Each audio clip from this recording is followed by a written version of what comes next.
There are many things in life that are 100% guaranteed. Will man visit Mars during our lifetime? No, ain't gonna happen. Will there ever be a time when UK roads are free of potholes? No. And those small cars that drive annoyingly slowly? No. And will there ever be a government that can fully sort out the ballooning and out of control welfare budget? Again, no. But Labour reckon they can. I mean, if you look at the numbers on this, it's kind of woeful. We either... there's one of two realities on the table, one of two realities on the table. Either we just fess up and go, look, for whatever reason, we can't explain it all. There's a lot of people not going to work. There's a lot of people on some form of disability benefit. I know people have mischievous moments with stats and facts and all the rest of it, but to get a PIP payment is not the work of it. You can't just turn up at the doctor going, yeah, I'm a bit anxious, doc, you know, can I have one of those PIP things, please? He goes, yeah, it's 400 quid a month on top of what you get off you go. It doesn't really happen like that, but it's increasing at such a rapid rate of knots. I mean, the figures are harrowing. They're beyond disturbing, but they're real. And the cruncher here, this is not something that you can just look at and go, well, don't worry, we'll sort this out, and then in a year's time, you'll see the numbers go down again. But the numbers aren't going to go down again. Even if you save, you know, rob Peter to pay Paul, the numbers are not going down anytime soon. And as we move through the next decade in this glorious, verdant, pleasant land, we will see a bigger increase. So we either we take it on the chin and go, look, this welfare thing, I mean, there's many other government departments, the obvious one being the NHS, that need more money. We know that Defence is going to get more money. But welfare, it's all but guaranteed to increase beyond anything you could imagine. Jaw-dropping, eye-watering numbers. So we do one of two things. We either pay it and go, yep, don't know why all these people are now, you know, claiming benefits that would have been unimaginable a few years ago, but they are. They're not easy to get, so there must be a reason behind it, all blah, blah, blah. And we just take it on the chin and go, yeah, taxes are going to have to rise massively just to pay for this one element. The benefits within the DWP system. Now, the other way to look at it is go, no, do you know what, we're not going to pay people who are ill. I was talking to a fella who's from Jordan, and he was saying it is brutal, but it works, and they're not paying out the kinds of money that we pay out. And Jordan is, you know, a fairly that horrible word, progressive Middle Eastern country that does rather well in so many respects. I know there'll be people out there barking at the radio saying, no, not what I've read. But you take the point. You know, Jordan is not Iran. Jordan is not Syria. So, yes, but they don't have such a generous system. It does mean that people die on the streets. It does mean that people don't get the help they want. It means they die prematurely. They are isolated and have no assistance when they desperately need it. So you could go that route. Is there anything in the middle of that? Is there, quite seriously, is there anything in the middle? As we sit here now, we understand that dozens of Labour MPs could still be rebelling on this vote. It won't make a blind bit of difference. It will give Keir Starmer a kick in the shins. It won't be a good look. His authority will be a bit damaged, not the kind of thing you expect in under a year of being in power, but that's likely to be the up. So he'll win the day, but he still wins the day with an... It's not as if this vote is about like some dramatic reduction in welfare spending. It isn't. It's just a slight reduction on how much it's going up. So think of that for a second. Instead, the original idea was going to go up by £18 billion a year.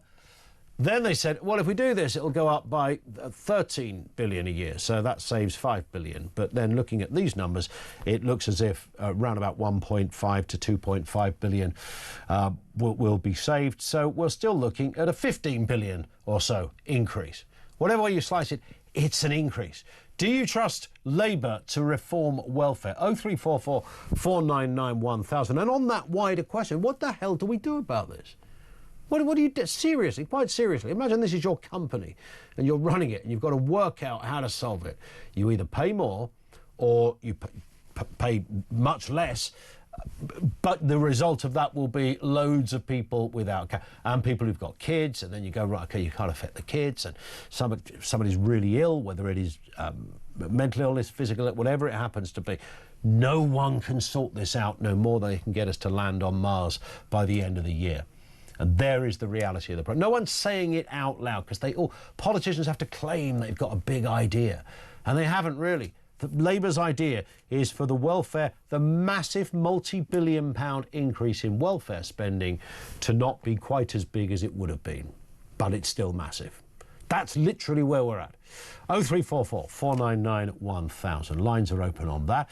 And the wider issue, of course, of Starmer and welfare and all that goes with it. Let's get a word on this and the other big stories of the day. Steve N. Allen, the comedian and broadcaster, is back with us. Afternoon to you, Steve. Good afternoon. Try not to use my real name because I am also claiming benefits while I'm doing this. Well, there is that. Yeah, I should have been a little more careful about that, shouldn't I, Graham? Yeah. Steve. Sorry. So let's start with this then. Starmer facing the biggest rebellion yet. Labour MPs set to oppose or abstain on disability cuts, despite those concessions, reducing savings from $5 billion down to $2.5 billion. Let's have a listen then to the person who heads up that department. This is Liz Kendall. She's the Work and Pensions Secretary. Here she is speaking yesterday in the House of Commons on reforms. Our plans to ensure that people with severe lifelong health conditions will never be reassessed, removing all the unnecessary and unacceptable anxiety this brings. Yeah. And our plans to legislate for a right to try, guaranteeing that trying work in and of itself will never lead to a benefit reassessment, giving people the confidence to take the plunge and try work, something many organisations have called for years. Yeah. But, Mr. Speaker, there have also been real concerns about our initial proposals. Yeah. We have listened carefully, and we are making positive changes as a result. Is she dressed as a Victorian ghost, or is it just some kind of school thing? I don't know, Steve, but there she is, laying it on the line. That's what she says, but it's going to make really not a jot of difference. And in the meantime, Labour get a bit of a kick in this evening as well. Yeah, I mean, I think she was dressed like she was about to do a dental procedure. So it just goes to show we're getting more people back into work. She's a dental hygienist. She's got two jobs. Yeah. So this is the problem, right? This is Labour's new strapline. And most times we talk about anything the government's done, I think I can use this. Labour, good ideas, terrible execution. They could have business cards made up. Because you know what? They should say it's unaffordable. So you can't simply just say, well, we'll pay more in tax. I know that was one of your options earlier, but we can't.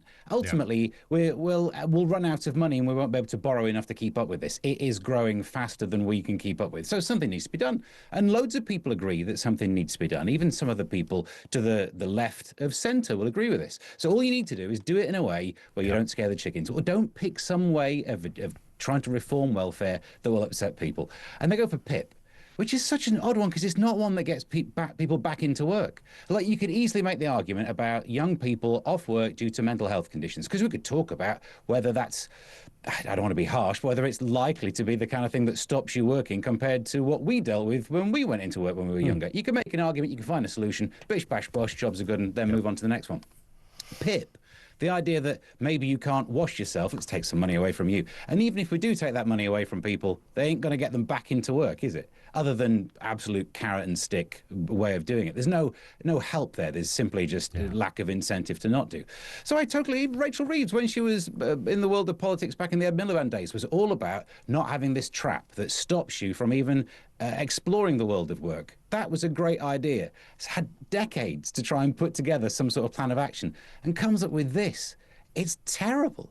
Yeah, and what also compounds the terribleness of it is that the concession that the Labour MPs seemed to reach was that, OK, if you're claiming PIP now, you're good to go. We can keep it all in place. However, if in about half an hour's time you fill out the same application form, sorry, get out of here. We don't care about your inability to wash your own toes or whatever else. But my neighbour, they get help with their toes. I'm getting no toe help, and no, you're not. Why? Because you signed an application form too late. So you're going to have two-tier Kia strikes again, it seems. Yeah, toe tier. In your system would be toe tier, wouldn't it? Toe tier. There's your headline. Put that in the newspapers. It's sorted. Writes itself. Yeah. It's yet another great example of bad execution on this. Why have a system that is unfair in so many different directions? It's all about getting people back into work because we need to be more productive. And this is just a system that traps people into where they work and then to not be able to work and then hurts them for doing it. And of course, this is one way. Look, I often rant about this as well. Back in the Corbyn days, he had that catchphrase, which I've laughed about ever since. We lost the argument, but we won. So we lost the election, but we won the argument, which would have been great if you were at an Oxford Union debate. But that's right. Yeah, election. Yeah. So absolute mumbo jumbo, wasn't it? Yeah. But Keir Starmer seems to be doing the other one. Like, we won the election, so we don't even need to try to win the argument. Yeah, you do. You've got to bring people with you, and by people, I mean the voters, people who may be recipients of benefits, and your backbenchers. And it just crystallises the lack of sort of any fundamental ideology that the government have, because you want to, even if you disagree with a party, you want to be able to look at them and, like the Green Party is a great example. No relationship with the Green Party, but I know what they're about and I know what they stand for and I can see it, and it's a democracy, so it's great. So they've got it all going on. We know what the Green Party are. I don't know what this government is. I don't know what's in their inner core, what's part of their DNA anymore. Yeah, and that could be fine, couldn't it? If they had the skills to play the room, if they were excellent salespeople, but they're just the opposite of it. And every U-turn they've done, it's not even good U-turns. U-turns can be do if you go in the wrong direction, try a U-turn. Sure. There's a metaphor for it somewhere, probably to do with driving. But why do a U-turn when you wait so long that all the political reputational damage has been received, and then you U-turn in a way that gives you no credit for it? Because it's a lack of reading the room. Although, is it Andy Burnham today? He said it was half a U-turn, is how he described it. Yes. There's a word for that. It's turning right. that's what's happened there. That's a very good point.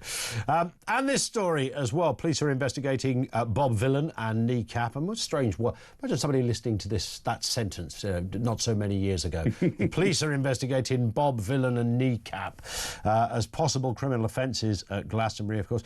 It's most Tim Davie, the BBC boss, of course, was at the festival when the anti-Jewish chants were broadcast. Now, it's interesting, this, because, social media is the gift that keeps on giving. I'm seeing, oddly, quite serious people posting that Tim Davie literally vetoed pulling the plug on... Right, spoiler alert, he didn't. Tim Davie would have been in a cider tent, or probably the Conservatives for Glastonbury tent somewhere, enjoying his time in a big field. I would have had probably not even any awareness. I doubt whether he even watched the artist perform. And nobody would have nobody would have said ring Tim Davie and ask if we should pull this. It doesn't work like that, as you know, Steve. However, he was there and he is the boss, so he does carry the can ultimately when stuff goes badly wrong. But, it goes on. To say it hasn't bruised the BBC would be an understatement. It's caused them a lot of damage, this, probably more so than many of the other similar anti-Semitic stories. Yeah, when we heard the news that Tim Davie was at Glastonbury, I thought, of course he was, because that's where all the tickets go in the BBC. The bosses who aren't doing anything useful will definitely be there. Yeah, Brits, it'll be absolutely full of radio station bosses, not as many DJs as you think. Yeah. I just say that because I didn't get to go when I used to do breakfast on GWR. The boss went, though. But with this, there's two ways, and we'll find out when there's an investigation. Either there was a rule in place, a procedure, that if anything like this happens, a procedure should be followed. If someone failed to follow that procedure, they'll be out the door. I got a bad feeling there might be no official procedure on this, in which case it is a Tim Davie thing. Because look, you don't have to be Mystic Meg to work out this should have been something you had your eyes across. This story of kneecap at Glastonbury was hanging around for ages. We knew artists saying things politically might be a bit dodgy. There you go. We could definitely claim that. Yep. So when you're going into doing your live broadcasts, were you having a discussion about whether delays should be used? Had you worked out what's the kind of thing that should make you drop the feed? It looks like no.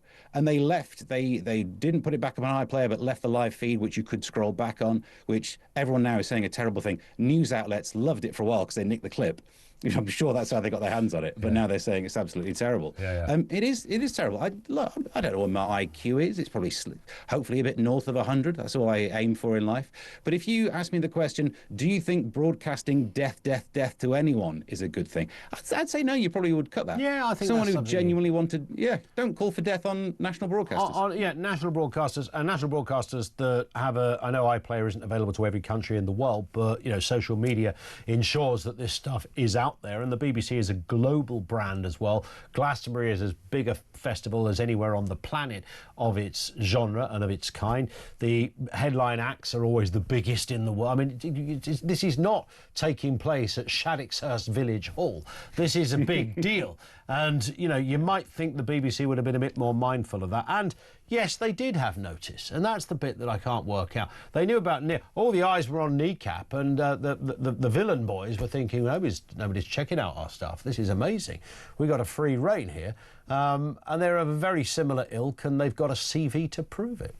If only there was some subtle clue hidden in the way they named the band that could have tipped off the organisation that they might not be good eggs. I don't know. I don't know if it's a shame. Yeah. Do you know what bothers me as well? I know this is not the biggest issue, but the death, the IDF doesn't rhyme. It only rhymes if you mispronounce the word death. If you can't make a TH sound properly, then it rhymes. I mean, it's not the biggest crime here, but it's... I tell you what, Ian Duncan Smith must have been absolutely pooping it for a while until he double-checked. There must have been a moment. Listen, great stuff. Steve, stay with us. Lots more from Steve and Alan coming up. We're asking that question, do you trust Labour to reform welfare? These moves do not substantially reform welfare, but they're going to have to at some point come back to it. And if they don't, let's say there's a Reform UK government come 2029. Can anybody do this? But at the moment, it's Labour that are in the seat. Do you trust them to do it?